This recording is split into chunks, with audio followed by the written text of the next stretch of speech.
Here we go. Uh-oh. It looks like it didn't take the intro, so I'm going to play it manually. Stand by, folks.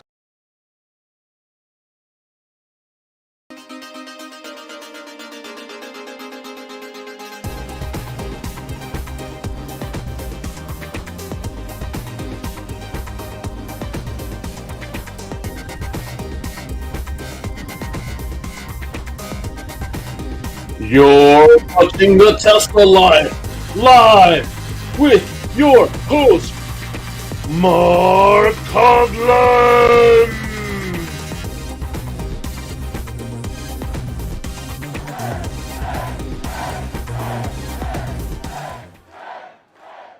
Hello, everybody, and welcome to the Tesla Live number 356. Here we are on the 24th of April, 2024.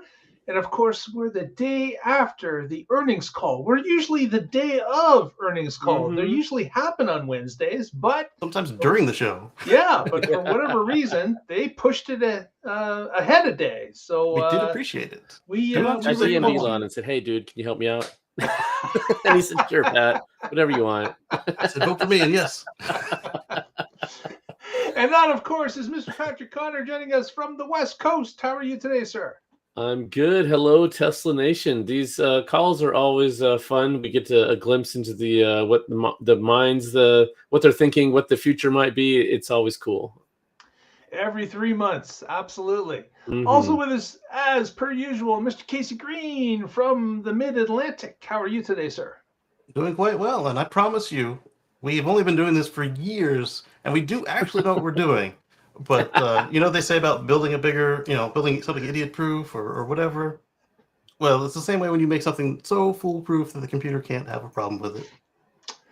It'll just figure something out. Yep. Sometimes it throws you a curveball. It's how you react to the curveball is what matters. So that's right. So on Sunday, here, we're live. It's working. Yep. We are live, yeah. So on Sunday, I told Pat that I had something I wanted to talk to him about something upcoming for the future. There's been further development on it, so I'm going to talk to them after the show about this. And then hopefully on Monday, which is not a live show, hopefully on Monday, that thing will have started. And then on Wednesday, I'll be able to tell you all about it. All sorts of secrets today. All sorts of secrets. You're going to have to wait out there in the audience to find out what he's talking about. I don't even know what he's talking about at this point. So right. Patrick has an idea, but he doesn't know. Well, let's get to it. He's dialed in. Because, of course, yesterday was the earnings call, and a lot of information was discussed, updated. Patrick, you're going to start us off because you always start us off on quarter-ending earnings calls. Yes, I love these. So Martin Vieca, he's the VP of Investor Relations. He hosts all of these calls. He announced that he's going to be retiring from Tesla. So Musk said thanks for all the years at Tesla and that he hired Martin because he was impressed with his analytics, his analysis of Tesla. So Brian at Futurama, if you're listening, there's an opening. This might be your chance. Exactly. Yeah, Musk detailed all the challenges that the company has faced this year, and there were plenty of them. The mega packs, although those were a highlight, they were mega great in Q1. They hit an all-time profitability level for the energy business, and the growth seems to not be slowing. And they have good visibility into mega packs because of the long lead times on orders. So that's good to hear and see. And of course, the drones have great visibility to the parking lot as to how many packs they put out from production. Yes, it's hard to hide those big fellas. Come on, Quad Squad. They now have over the size of a TEU, or no, two TEUs, right? They're 40 feet. Yeah, basically a semi-trailer. Yes. Exactly. Switching over to FSD 12, they now have over 3 billion miles on it, and it's been deployed to over 1.8 million vehicles. About 50% of the people who have had the free trial have tried it out, and that number is continuing to increase, although there's not much time left on that free trial. It's just to the end of the month. So if you haven't tried it yet, this is your chance. They're no longer compute bound for FSD training, so you can expect the pace of improvements to start increasing. And later in the I'm going to throw in some things that go here. They mentioned how a generation from now it will be like elevators. You just get in and you tell it where to go. The idea of having it human piloted will be anachronistic. So Model Next, let's talk about that. Musk announced that it will be built on the same platform and the same factories that they are using now for their lines.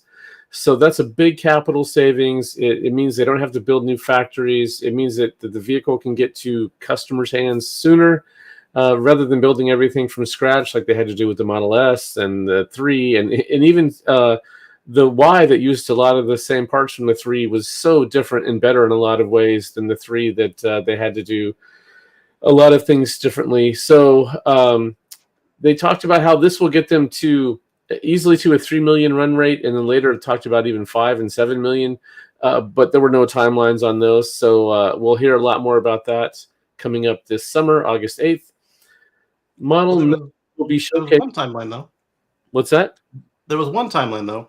Yeah, there were some. They were Muskian timelines, though. Yes, Lars said one thing, Musk said another, and then it was let's just wait until August 8th and get a clearer picture. That's a better idea, yeah. Yeah, because some of it was like, 10 million, win 7 million next year. No, I don't think so. So this was one thing when they were talking about this platform. Musk called it the Cybercab, which is not something that I've heard before. Yep, and that's pretty telling on what the vehicle might be. Exactly.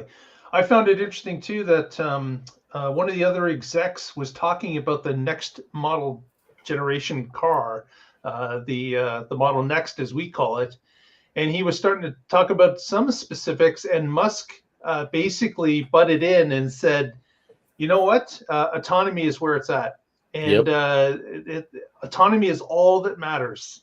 And I found that very telling. That it seems that Elon is still believing that autonomy is the solution for all things. And I think the Model Next, as a standalone vehicle that they're going to sell to individual people, might be in a back seat at this point. Yes, I would agree with that. If you read Walter Isaacson's book, they have that discussion. He talked about how Musk really wanted to go straight for no pedals, no steering wheel, and that others in the company convinced him that they could build it in such a way that they could swap between those two things easily. And Musk gave in. Now it sounds like he's not giving in. He's gone back and said, "No, we have to go all the way for the Cybercab." Yeah, I think that the update in FSD and how it's been successful is really driving his thoughts at this point. I wouldn't be surprised. Yep. Yeah, we'll see how that plays out. If they really want to pull it in and start selling it, next year or something soon like that, then I think it's going to have pedals. But then again, we'll see. We'll see. So maybe we should take some bets on. We've already done when do we think we'll see autonomy, and we've all got our own answers to that. So I do think it'll happen this decade, though. So anyway, next on the list was 4680 production. It's up 18 to 20% from last year. They're now at 7 gigawatt hours per year run rate, and they're expecting to stay well ahead of the Cybertruck ramp needs. And here's one that's interesting. They expect to be able to beat suppliers' cost per cell by the end of the year. And when you're building out new capacity, there's a lot of investments there. And so that's great to see because, again, you still want to work with suppliers. You want to get every cell that you can because they're trying to grow as fast as they can. But being able to make it themselves at an affordable price, that helps bring down the cost to all of us. So that's a good thing. Absolutely. Yeah. It's something that that Battery Day was all about, right? The efficiencies of scale, the ability to have this be more energy dense. All these things combined made that battery a far cheaper option, and will ultimately drop the price of the cars that they produce. Yes. Yep. Batteries are by far the biggest cost to EVs right now, and so that's where you want to focus your optimization. Yeah. Next on the list is Optimus. Optimus is doing some cool things in the lab, and they hinted that we might see some on the factory line this year. Yeah. That was interesting. They say that he's working. Optimus is working in the factory in the lab. So he's doing factory things in the lab.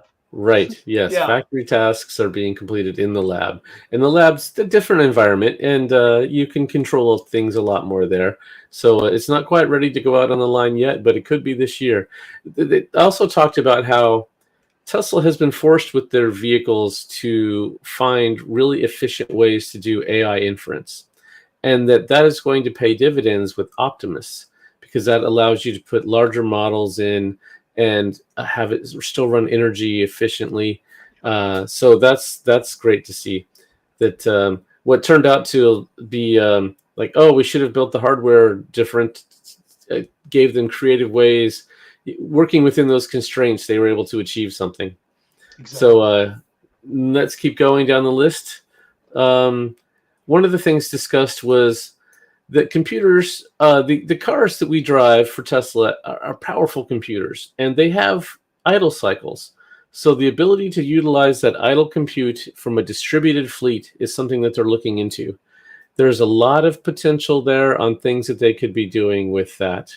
And they talked about it being a AWS type play, where once you have this surplus capacity, if you can find the right use for it, you can make some money. And it would be kind of cool if owners could get in on that. If you opt into the fleet and they do some tasks, it's going to be running your electricity if it's plugged in, or even if it's running from the batteries, it's energy you paid to put there. So I hope that we see something cool about how that plays out later this year. Yeah, that's kind of interesting to think about. Definitely. Yeah, especially there's so many things want AI nowadays. I mean, AI is a big buzz, and there's a lot of data sets that need to be crunched, and so things that need to be trained. So there's potential. Do you have the Sankey diagram? Can we pull that up? Casey, do you have the Sankey diagram? Good. Okay, yeah. So auto margins declined from 18.9 to 18.5%. The pricing reductions that they did were largely offset by reductions in unit cost, and this is exactly what we want to see. We want to see them bring the prices down and still be able to sell the cars profitably. So that's good for all of us. If you've got the diagram, you can share there. From a macroeconomics perspective, this was a horrible quarter. Yet Tesla put up over $1 billion in profit, which you'll see on this graph, all while they're deploying superchargers and growing their AI training capacity so that they're no longer constrained. So yeah, so there's been a large slowdown in the automotive market overall. Yes, exactly. Between everybody. Okay. Yes. But Tesla didn't slow down the production of their vehicles, and there, of course, lies where you have inventory increasing, and you have less sales, but you are still manufacturing. It's still costing you the same to build out this fleet that maybe not all of it gets sold. So it becomes a question of, does it make sense to do what Tesla's doing, keeping the run rate up, keeping the cost per vehicle at a steady amount, where other vehicle companies are reducing the amount that they're producing, and every vehicle goes up in cost. Right. Exactly. Yeah. The other automakers are taking a short-term view of, the market's down, and so we're going to slow down. And that's not good for the planet. We want everybody to be driving EVs and get rid of all those tailpipes. We want a future free from fossil fuels. Yes. The quicker the better. But from Tesla's perspective, okay, if they're not going to fill that market, Tesla can. If they're going to still sell gas cars, they're going to need regulatory credits. So that gives Tesla more opportunity to sell the regulatory credits. And you can see that they're over there on the left, that small sliver. I don't remember the number. I don't have it here. I can pull it up on my side. But anyway, that's just more good news for Tesla. If other automakers are not selling EVs and people want EVs because the EV market is a growing market, then that means that Tesla's going to continue to dominate it. Mm-hmm. There's another thing on that. This is a minor point, but I was happy to see that service was remaining mostly break even or slight profit. Dealerships often use service as a cash cow, and that leads to them trying to rip customers off, overcharge for things, doing unnecessary repairs. The incentives aren't aligned. Whereas with Tesla, services mostly break even. So that means that things are aligned, and the best service is no service. So the faster they can get you in, do what you need to, and get you out, the better it is for them, instead of them trying to find other things they can do to make more money off of you. Yeah, exploratory part distribution, where they just look for an issue. We had the car out and fixed what you asked for, but when we were out, we heard a rattle. So we took the door apart, and we see that we need a new glass piece here. Right. Yes. Yeah. So that's the fast pass on the event. If you can certainly go listen to yourself at ir.tesla.com. You can see the whole thing. You can read their shareholder report. There's a lot of good stuff in there. The market really liked this. It was up 13%, 14% after hours during this call. So, yeah. Some of the questions that came in during the question period was that where was Cybertruck at in the terms of the ramp? Mm-hmm. And the answer came back that in one of the previous weeks, they had reached 1,000 units in a single week, but it's not constant yet. This is a ramp in progress, and they did mention about some issues that they were having with certain suppliers, and of course the new procedures. They're still ironing their way through it to make sure that everything works smoothly. But they can at least see that they are ramping. The amounts are going up, but it's not sustained at this point. They're still working hard on it. Right, and they did have a stop production on it because of the accelerator pedal issue, and now they have a fix for that. So Cybertruck production has resumed. Yep. Another thing that came up in the question period were a couple of points about FSD. One of them had asked if there was any other automakers interested in FSD. Mm-hmm. And Elon came back with, we've got one major automotive maker that we're in discussions with. Nothing went beyond that for the description of what it was. But Elon had mentioned that they were in initial discussions quite some time ago with a single automaker. Mm-hmm. Not sure if it's the same one or not, but it sounds like maybe talks have continued along. And Elon also indicated with the FSD is that he said you're really not going to understand it until you recognize that this is the future. Right. He was indicating that the legacy automakers certainly take a long time to put new features, new abilities into their vehicles. He believes that again, Elon's all in on FSD.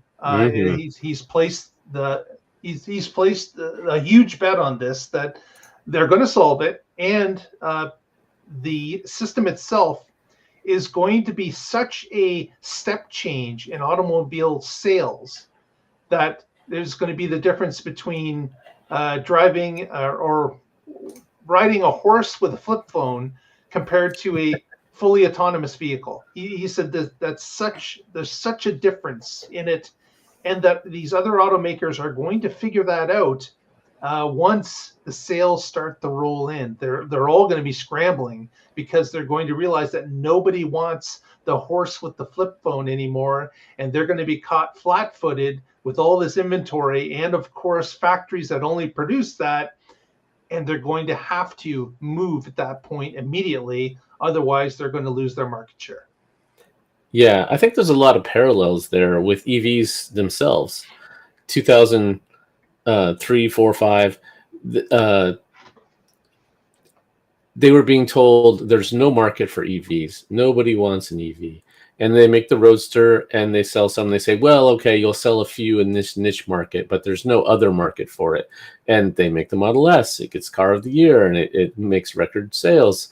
And so every time they've been like, oh, no, there's just no market. And then it was at the Model S, right? It was, well, it's still way too expensive. A Right. $65,000, $70,000 car is not going to fly across the industry. And then what happens? The Model 3 comes out at half price. Yes, exactly. Yeah, it'll never go mass market. It's just a luxury niche thing. And yep. So and now the same conversation here about, oh, there's never going to, no one's ever going to want autonomy. It's never going to happen. And it will. It's just a question of when. And can Tesla time it right to be there, to be the ones that capture that market early like they were with EVs? I think they can. It seems that is the bet, and Elon sounds more and more confident every quarter that goes by. Mm-hmm. Also, they asked the very reasonable question of, hey, just make the freaking transfers permanent. And Elon said, no. And then just moved on. Yeah, that was interesting because we've talked about that on this show, how it was a demand lever, and they have it and they can pull it when they want to, and that's helpful. But then again, you have people that have like, okay, they pulled this 2 or 3 times. I'm going to wait. And now it becomes a reverse lever. And if that's a small percentage of your customers, and when you do pull that lever, it pulls them in, maybe that's why the answer was simply no. But then again, they said that they would never allow it. And it was, asked, I don't know, 2 dozen, 3 dozen times before the answer was like, yes. So maybe this one just needs to be asked another 35 times and we'll get it. Didn't they also say that FSD $8,000 extra on every car, buddy? Yeah. Didn't they also say that FSD would do nothing but go up in price? Exactly. Yes. So then I bought it, and then it went down for like 3 months. Yeah. Right. Yeah. The answer was no now, but that doesn't mean it'll always be no. Yeah. It depends. I think now it's like $1,000 more than I spent. It depends on the market forces that are happening against Tesla. Exactly. And if the market forces are strong enough, they've shown the ability that they're willing to go back on almost anything to help level out sales in a certain period based on the information that they're collecting on sales on a daily basis. Mm-hmm. Another thing of interest was, as Casey mentioned about them, Elon just saying no. I am amazed at the difference between Elon from the early days to the Elon of today, because as Casey mentioned, the answer was just no to the question. That was it. Another question that was asked, a long-winded question, Elon said, I don't think we're willing to go any further on that at this time. And that was it. Do you have a follow-up? He said. At least that one was polite. Yeah. So Elon is your loyal customers. He is media savvy at this point, and an analyst is not going to rattle his cage. He's just going to, he's sticking to his talking points, and he's not wavering when it comes to an answer. If he's not willing to talk about it, transfers came from a shareholder or an owner, not the analyst. Okay, but it's something that he used to be caught flat-footed every once in a while, and he would go into a long-winded answer, and that's just not happening anymore. Right. I think he wanted to spill the beans, and so if they gave him a chance, he would. And now he knows that, well, when they have an event coming up, you want to save some powder for that. You don't want to start telling stuff now. Yeah. Although you can't necessarily get after the end of the month, you won't be able to get a referral to these events. Right. So it was an interesting call. It was quick and concise. I thought it went again according to their schedule. It just kind of moved along. I just can't help to think that, and maybe it's selfish on my part, but I'm thinking that the Model Next, I was hoping that they would be able to release it to the masses, and that would push electrification a lot harder than it's currently being pushed, because we can see other other manufacturers are not willing to do this. Tesla's got something in the pipe that is designed. It's possibly ready to go. Maybe the market's not quite there to release it. Maybe they can't get enough batteries to support it. There could be a number of reasons why the Model Next is not going to come out as the autonomy car, the cyber cab, as it was called today. Maybe it's just that the resources aren't there to be able to push it out. But it's certainly from this, I'm kind of disheartened that they're not pushing that 25K car seemingly as much as they used to. Although they said they are pushing out less expensive models on a quicker timetable, there was no real detail about it. There was more detail on how the upcoming Tesla network would work. Yes. Where you could think of it like Uber, as an Uber driver, where you could drop in and out of the fleet whenever you wanted, or you could, unlike Uber, you wouldn't get punished for only taking 5-star riders or just friends and family. Mm-hmm. And then, hey, I need the car back exclusively, come home. Whenever that's a real thing. Yeah. Speaking of when it's a real thing, people ask him about that. They said, "Oh, don't you think it's hard?" He's like, "Well, all these other people are, busting down the walls of regulation for us, and they can see that it's safe." It'll get to the point where it'll become a moral question for these politicians of, all right, well, this is killing half as many people as letting the humans run amok. So, all right, here you go. Here's the licenses. Yeah. Right. I think we figured it out, Mark. A couple shows back, we were talking about this exact topic, and if this event is about this cybercab or robotaxi and that platform, and they don't mention the $25,000 retail car and that allows them to build the hype without Osborning, and then, like we said, they're willing to change directions on a dime. So after they have that up in production, if they have another event and say, now we have a car that you can buy for $25K, and by the way, it's available starting next week. Yeah. That would require Tesla to keep their mouths quiet right to the end. And I agree. Not just them. We've talked about the Osborne effect that the Cybertruck kind of left with people. So many people thinking it's not coming out, it's never coming out. We've been waiting 3 years now. We just don't see it happening. And switch to maybe a Rivian or a Ford because they couldn't wait any longer. But yeah, right. And Patrick, you said on this show a number of weeks ago that Tesla has to keep their mouth shut going forward because they can't have the PR disaster of overshooting the timelines that they say are going to happen. Just keep it to yourself, keep working on it, get it to the point where it's released. And as you said, okay, next week you can start buying it. Right. Yeah, it's interesting. Again, autonomy, top of the list. And of course, that's rolled into Optimus as well, because any autonomy that they're perfecting on the car, as mentioned, will work double time inside of Optimus, allowing it to walk around the spots in the factory or people's houses or wherever. It's going to allow it to jump ahead of any other robot out there because they already have a fleet of 7 million vehicles out there that have been and are collecting data about autonomy now.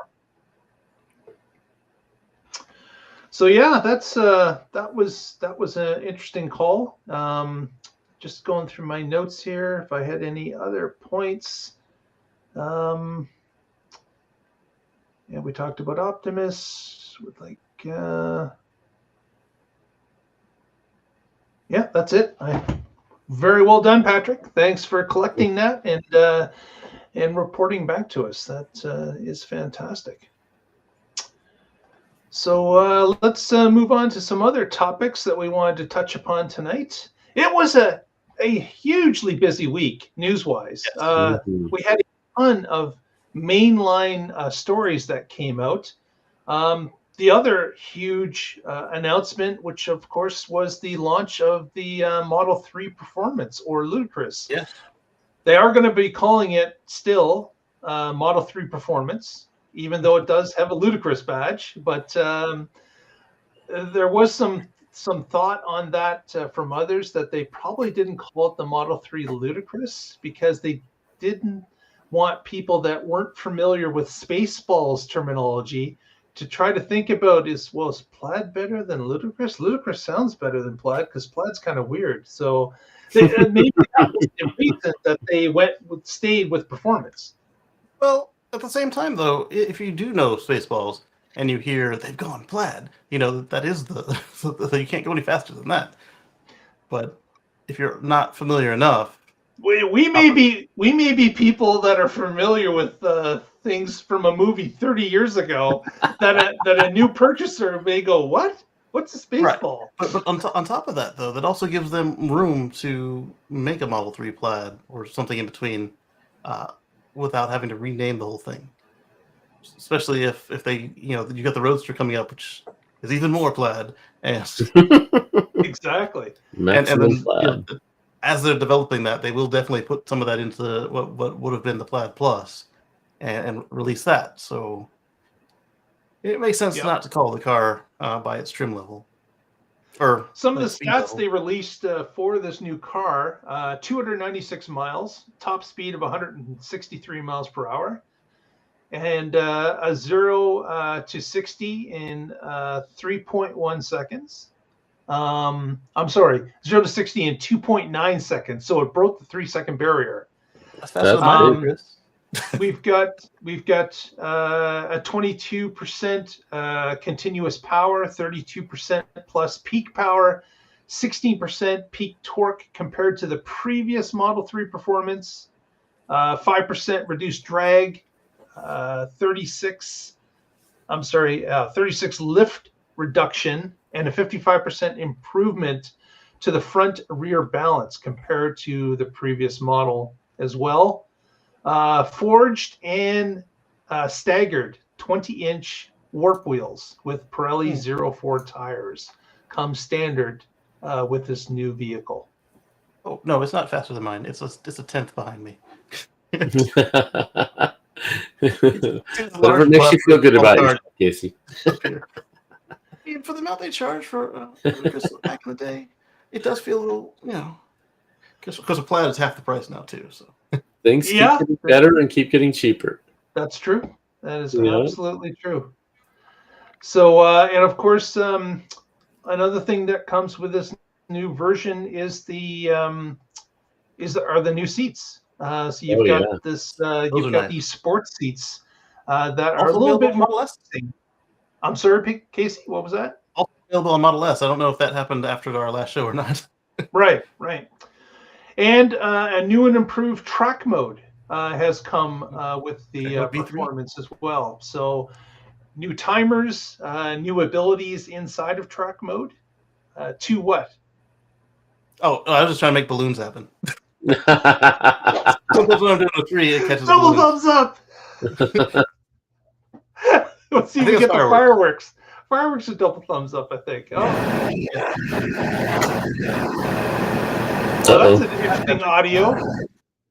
Oh, now it's gone. Okay, good. That was weird. So that was and of course this has been a badly kept secret. They had a big event in Malibu a few weeks ago. It's been spotted in Spain on a photo shoot. So it's got a different front end and back end compared to the regular Model 3 update, just to distinguish it a little bit more as the performance car. So yeah, this is good news. We'll have to see if they start to show up on the roads soon, because obviously you can order it now. Now you just got to place your order and wait to get it in stock to your particular area of the country. Unknown is whether or not the Canadian one has less horsepower than the American one. Why would that be? Tires. Or your laws. Your sensible laws. Oh my gosh, that's just not possible. Why would we get a substandard, ludicrous Model 3? I don't believe that, but we'll have to see. We will have to see. It's very likely that the two marketing departments grabbed the different revisions of the specs and published them. That could be it too. Yep. Yeah, it's like we've seen the wires get crossed previously, so Like they took version 1 final and hit publish, and then we realized that version 1 final was out and we published. Exactly. Someone didn't have a good naming convention in the shared file system in the company. But Eric says Plaid Max. Speaking of the differences in Canada, just recently as well, the Model 3 as well as the entire lineup got a price reduction here in Canada, as well as it had received a price reduction in the United States as well, so and other countries. So the amount that different vehicles are being charged for, again, Tesla continues to adjust based on what they believe is going to sell those cars. I know that here in Canada, we had one of our best quarters ever for electric vehicles being sold. And of course, just like the United States, Tesla dominates the market here. So not a surprise that they're having record sales here. Because if you lower the price a little bit and you've got some other provinces that are offering incentives that are going to be done by the end of this year, you've created demand that people are trying to get in the door before the door shuts. So we've got a ton of people that are deciding, who were sitting on the fence, that have now decided, you know what, I'm getting it and I have to get it before December in order to get those incentives that have been offered by the government. So they weren't done with Canada. No, they weren't. What was that story, Casey? Oh, so the FSD price cut in the Great White North. Exactly, and that based on the amount, it's kind of interesting that we heard last week that the subscription amount for FSD had dropped to $99 in both Canada and the United States. Okay, so, and we know there's a currency difference. In Canada, our dollar's worth a little bit less compared to the US dollar. But this week, they lowered the price of the actual package if you buy it outright. So in the US, it dropped to an $8,000 mark, and in Canada, it dropped to an $11,000 amount. So interesting that the monthly fee equaled, but the overall purchase price did not. So this again, and Elon talked a little bit about it in the earnings call yesterday, is that they're trying to make it extremely hard for people to turn down the offer. They're trying to ramp it up and get as many people onto the service as possible. And those amounts will be in flux as time goes along. Have we heard how much the Canadian EAP upgrade to FSD is? They eliminated EAP. Right, but if you already have it, already have it. In the US, it's $2,000 to go to full FSD. Right. Then probably here it's probably about 2,800 or 3,000. Would be my guess. So the only thing holding you back from trying it, Mark, is the FSD computer upgrade. I think I'm going to start a GoFundMe to get a Mark a computer upgrade. Right. Yeah, lowly 2.5 hardware, exactly. Right. That's for the trial. But if we can start a GoFundMe to get Mark just the full package, he'll come with a free computer. Right. Yeah. If we're gonna, that's an even better idea. I like it. I guess we'll put a date on it, and then whatever's in there is what's in there. Exactly. So it's FSD is being pushed. Like this is an all-time court press on this. This is something that's new, and Elon believes that version 12 has been the turning point. And you guys, the two of you, have definitely noticed a difference in version 12 compared to the previous versions. So it's on the way back from the baby's doctor appointment today. We were crossing down over and around a railroad track, and the car did drop a wheel off the pavement. paying attention, it was that I was looking the wrong direction. It's a high-speed intersection, and so I was looking to make sure we didn't get, smashed. And the car did its thing. I'm like, okay, that looks great. And I don't know if it was a pothole or like it just took it a little too sharp, and it dropped the right rear wheel down and then picked it back up. Yep, it's not perfect yet, but it is so much better. It is much more human in how it drives. There's multiple times where I think, here's what I want it to do, but it's probably not going to do that, and then it just did it. Going around a car that was blocking an entryway, and it just did it. I was impressed. We did some late night grocery shopping one night. It was like 10:30 or 11:30, and there was a FedEx truck that was just out. I don't know why, and it had the flashers on, and it was taking up the whole road. This was a 2-lane country road, but not a real country road high speed, but it was like just outside of a small town, so it was like 25 mile an hour, and the car, you could see it was twitching. You could tell it was thinking a little extra hard, and I was about to take over and steer around the truck because there's a double yellow line painted in the middle, like, hey, and the car went around it smoothly. Yes. As I was about to do. Wow. Right. Oh, in the chat room, Derek's got 2.5 as well. And Jim needs the upgrade hardware as well. Jim, the answer to your camera question is the cameras do not get upgraded. It depends. On a Model 3, they won't, but on an old Model S or X, they will. Yeah. Okay. I mean, AP 2.0, not 2.5, because that's the same boat as the Model 3. They won't upgrade them. Patrick, with your example of FSD avoiding a stationary object side of the road, did it react as quick as you would have reacted, or do you feel it was a little bit late? No, it was exactly how I would have done it. It slowed down to make sure that it was safe, but it didn't stop, and it kept going, and it went exactly like I would have. Okay. Oh, yeah. And Casey, when it went around your flashing 4-way vehicle, did you anticipate it before? Like, were you ready to take the wheel, or did I was. I was already had the handle of it, but like at the same time, I was about to go break the connection. It had already steered, so that like I was pushing down, and it was already turning, so there was nothing to break. It's like I got this. Hold on. But today on the way to the baby's doctor appointment, there was like a small bush in the road, and I was about to brake to not hit the bush with my car because it may have PPF, but it doesn't mean I want to risk dragging a bush down the road.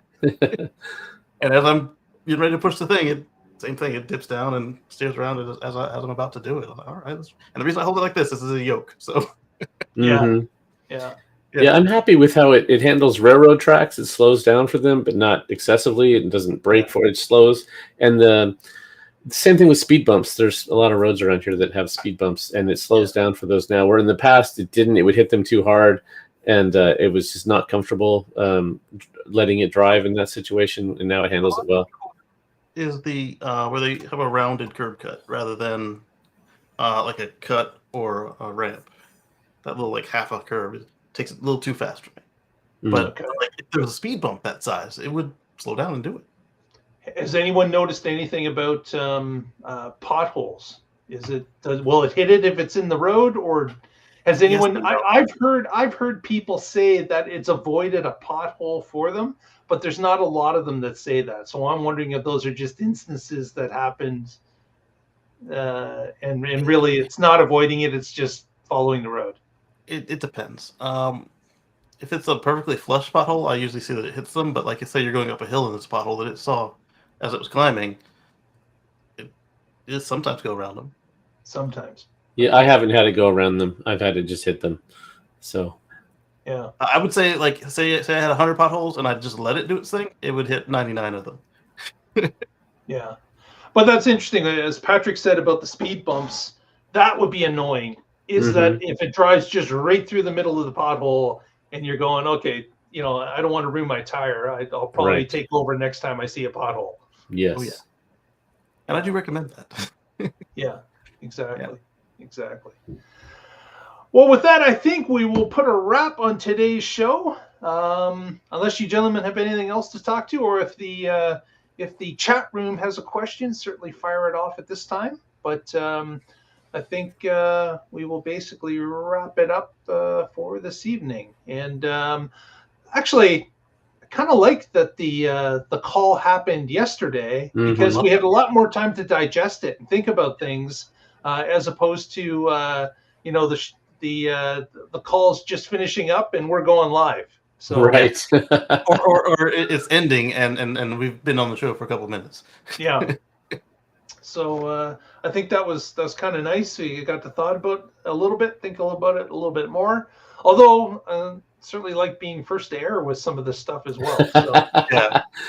Yep. Well, with that, let's do some shout outs. Casey, what do you got for us? Well, on Sundays, I've got our Let's Chat shows. And so we will get together and chat about various things in the green space. And that happens at 1:10 Eastern, usually. I think the week before last was 1:15 Eastern, over at youtube.com/CaseyGreen. And be glad to see you there, as well as coming up Friday, you're going to catch us on the Tesla Life Express. And then after you see me, on Monday, we will do the Tesla Life Express again. And then we'll be back here in 1 week's time. On the live show, absolutely. Right. Patrick, what do you got for us this evening? Yes, as always, I'm with the Oregon Electric Vehicle Association. You can find us at oeva.org. And if you go there right now, the big event banner, the first thing you'll see is coming up this Sunday, April 28th, from 10 a.m. to 4 p.m. We're going to be at the Daimler Truck HQ on Swan Island, and we're having a EV Test Drive Expo. Ooh. I bet you Brian will be there.